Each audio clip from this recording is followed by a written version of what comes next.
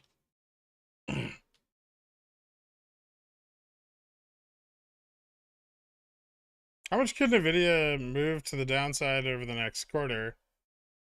Quite a bit. I mean, depending on their earnings.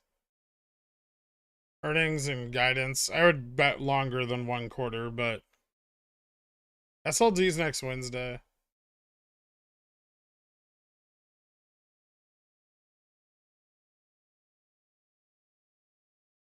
Now there's an anti-Vup song sentiment along with anti-Guybrush sentiment. Quick, mod me.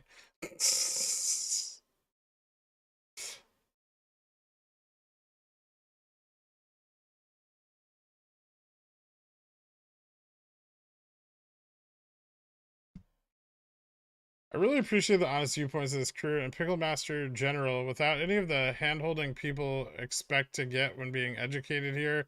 Fucking awesome way to learn to be responsible. It's a way.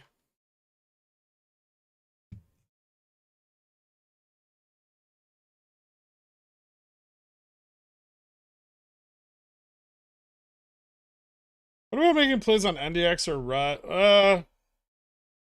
Options chains are a little slimmer. Like they're not quite as robust.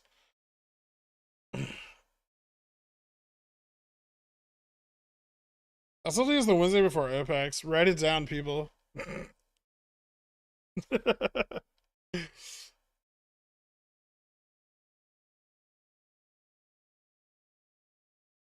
Bro, how many times do you have to get rejected off of 39.25 before you stop buying 0DT 39.50s? Alright, listen, fucker. They're 1 DTE 39.50s. Alright? At least 7 more times.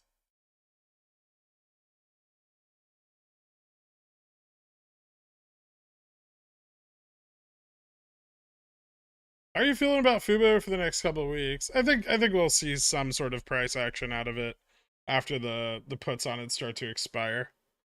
Or they start to take profits. They're nearing expiration, so. What is the next SLD period? The next SLD period is next Wednesday. Begins next Wednesday. Carries through to November 21st at market open.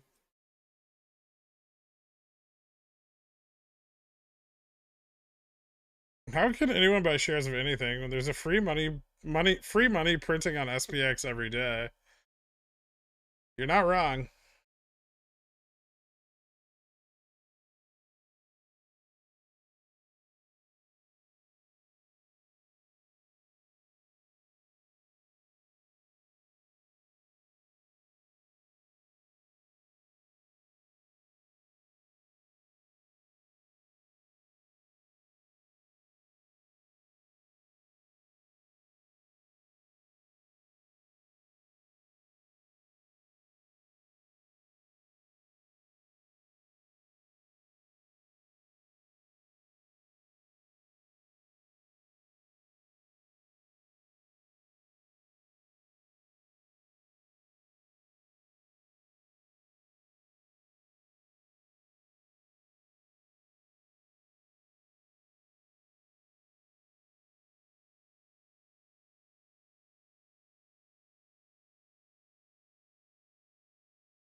SPX, not FTX.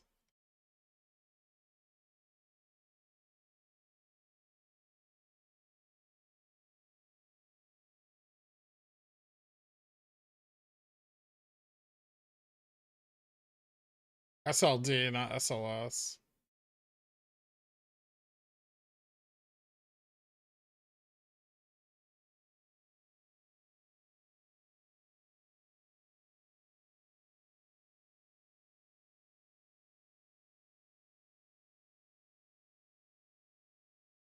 Balloon Cat 2040 1118s into the ground. Lambo or noodles?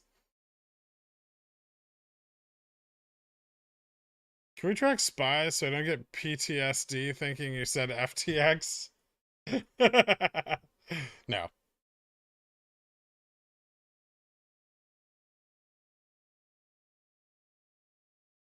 Tom Brady's bag holding FTX. At least we're better traders than him. He dumped like a shitload of money into that, didn't he?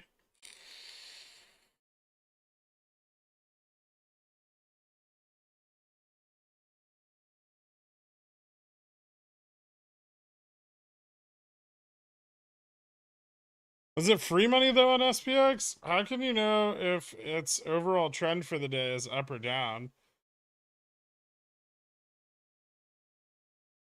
Macroeconomic analysis? Options positioning? Congratulations on not being a shill today because we all made money. I look forward to questioning your skill and motives when I blow these gains next week. Understandable. Thank you, Patrick Swayze.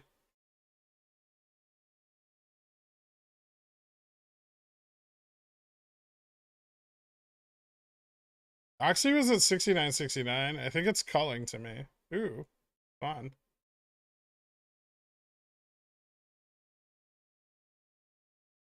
Thoughts on how AMD's looking today? Pretty good. AMD might, I mean, it has some correlation with Opex, so expect similar price action there.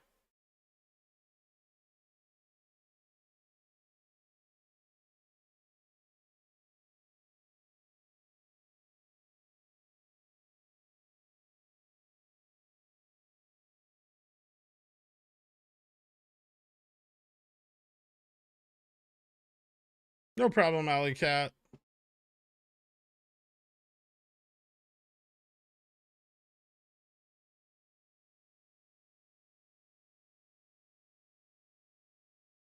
Lisa Sue's on Bloomberg tonight? Whew, I know what I'm doing after work.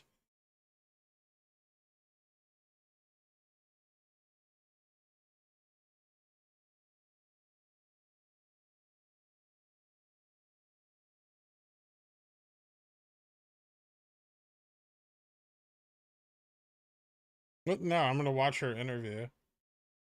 Sick fuck.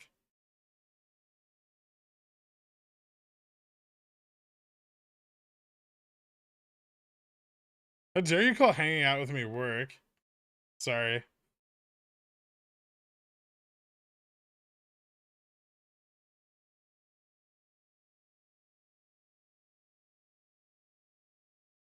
Greg, which options data do you use? I believe we get Opera.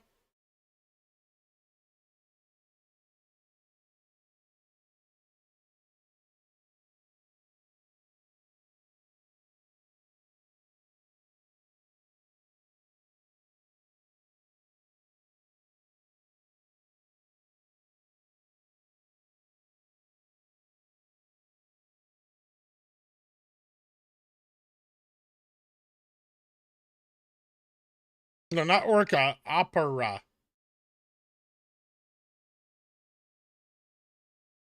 Oh, fuck off. On what days do we watch? Do we gather to watch you leave your apartment and see if you see your shadow to determine 4 more weeks of bear rally or not? We'll see what time I show up for the stream tomorrow.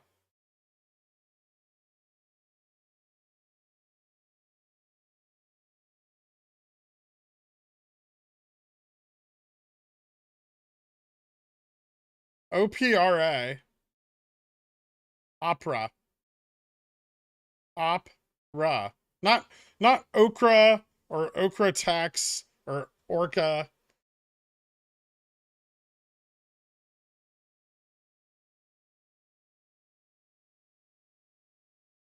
You know when fucking Opex is, JC. Upstart squirted to a new high. Yeah, it did. Imagine selling all of your position after earnings. I know who you are.